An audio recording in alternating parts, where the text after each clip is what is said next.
CGL का मामला अभी भी गर्म है। यदि सरकार को लग रहा है वो सच्चे हैं तो सांच को आंच क्या करा लीजिए जांच, सांच को आंच क्या करा लीजिए जांच। और अब कब तक बहाना दीजिएगा कि ये विपक्ष की साजिश है?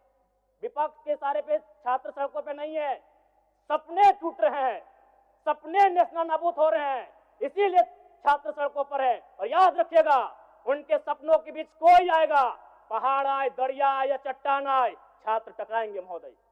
माननीय सदस्य जयराम कुमार महतो जी। धन्यवाद अध्यक्ष महोदय। आदरणीय मुख्यमंत्री को दोबारा बहुमत से चुनकर आने के लिए भी धन्यवाद। माननीय वित्त मंत्री के द्वारा अनुपूरक बजट, द्वितीय अनुपूरक बजट जो 4,833 करोड़ 39 लाख लाया गया है, जबकि यही सरकार ठीक कुछ दिन पूर्व प्रथम अनुपूरक बजट, माफ कीजिएगा, प्रथम अनुपूरक बजट 4,833 करोड़ 39 लाख का लाया गया था। और आज पुनः द्वितीय अनुपूरक बजट जो कि 11,697 करोड़ 45 लाख की राशि लेकर आए हैं। तो महोदय, जब पूर्व में हमारे पास जो निर्धारित राशि होती है और उन राशि को अगर हम खर्च नहीं कर पाते हैं तो फिर ऐसे बजट का एक दिशा का होना और राज्य की दिशा का अलग होना, कहीं ना कहीं इस चरितार्थ को हम लोग उदाहरण के रूप में प्रस्तुत करते हैं।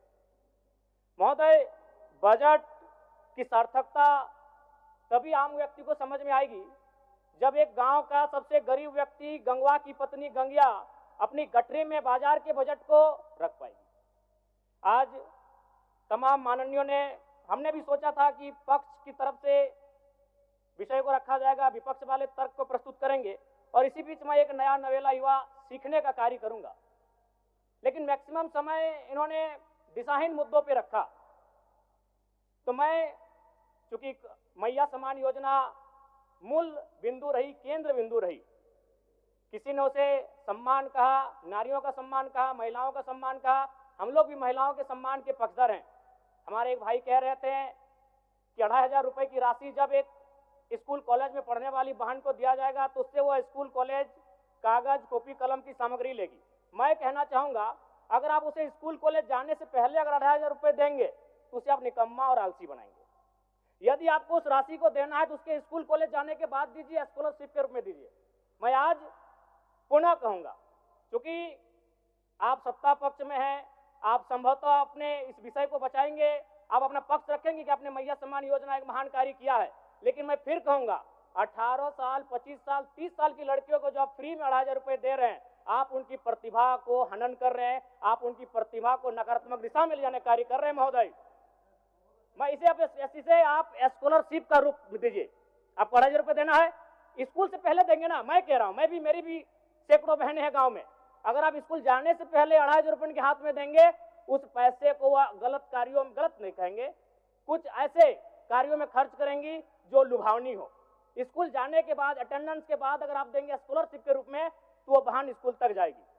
दूसरा सवाल और एक महत्वपूर्ण विषय महोदय। एक मिनट। माननीय सदस्यगण, सभा की सहमति हो तो सदन की कार्रवाई समाप्त होने तक समय बढ़ाई जाए। बोलिए, अब समाप्त करिए, बोलिए।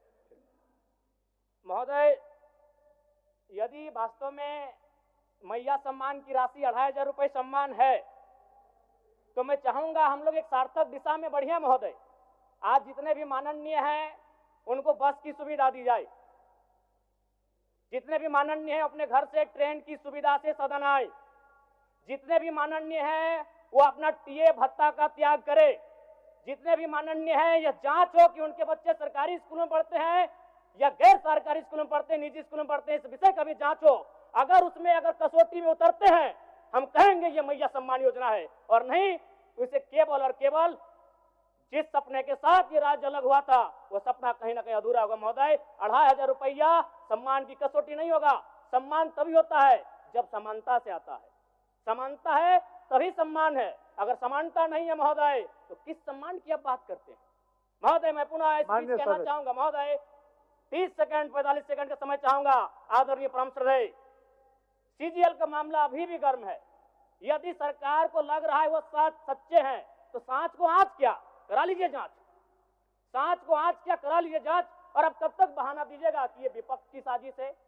विपक्ष के सारे पे छात्र सड़कों पे नहीं है, सपने टूट रहे हैं, सपने नेशनल नाबूद हो रहे हैं, इसीलिए छात्र सड़कों पर है। और याद रखिएगा, उनके सपनों के बीच कोई आएगा, पहाड़ आए, दरिया आए या चट्टान आए, छात्र टकराएंगे महोदय। मैं फिर कहूंगा, यदि आप सच हैं तो सच को आंच क्या, कराइए जांच, सीजीएल की जांच हो। मैं पुनः कहूंगा, खतियान आधारित स्थानीय नीति, विस्थापन नीति पुनः समीक्षा करते हुए लागू कैसे हो, उस दिशा में राज्य को बढ़ना चाहिए। और महत्वपूर्ण विषय महोदय, मैं ये कहना चाहूंगा, हो गया माननीय जयराम कुमार जी, हो गया। धन्यवाद महोदय।